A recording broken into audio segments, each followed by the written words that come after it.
বৈষম্য বিরোধী ছাত্র আন্দোলন দমাতে মধ্যরাতের এক নোটিশে বন্ধ করে দেওয়া হয় দেশের সব পাবলিক বিশ্ববিদ্যালয়।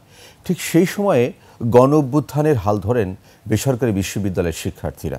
তাদের দৃঢ়তা নতুন প্রাণ সঞ্চার করে স্বৈরাচার পতন আন্দোলনে। বিস্তারিত খালিদ ইবনে মিজানের রিপোর্টে।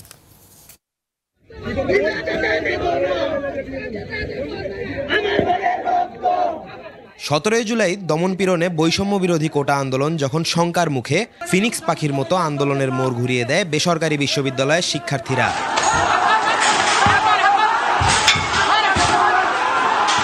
18 জুলাই রাজধানীর রামপুরা, বাড্ডা, নতুন বাজার, উত্তরা সহ বিভিন্ন এলাকার রাজপথে নেমে আসেন তারা।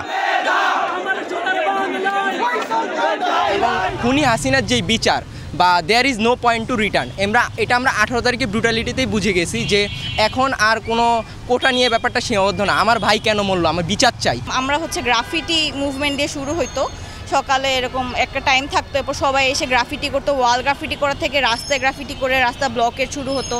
এরপর আর কি আমরা এভাবে শাহবাগ পর্যন্ত সবাই যাত্রা শুরু করতাম। তখন 18 জুলাই আমাদের উপরে ব্যাপক ক্র্যাকডাউন করা হয়।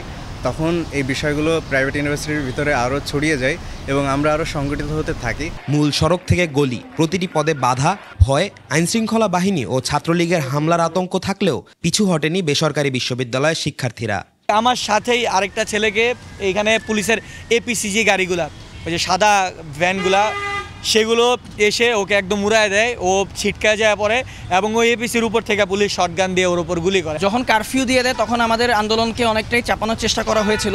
আওয়ামী লীগের ক্যাডার বাহিনী দিয়ে জায়গায় জায়গায় আমাদের উপরে আপনার লাঠি চার্জ থেকে শুরু করে সকল কিছু আমাদের উপরে করা হয়। ছাত্র যেখানে আমাদের কি বাংলাদেশের ভবিষ্যৎ, তাদের ওপর হামলা চালিয়েছে, তখন আমরা বুঝতে পেরেছি যে না, এই সরকার ফ্যাসিস্ট সরকার, এই সরকারের এখন আমরা পদত্যাগ চাই। গণ অভ্যুত্থানের যে আকাঙ্ক্ষা তা যেন পূর্ণতা পায়, সেই প্রত্যাশা এই শিক্ষার্থীদের।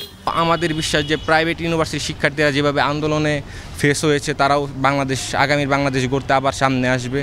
খালিদ ইবনে মিজান, 21 টেলিভিশন, ঢাকা।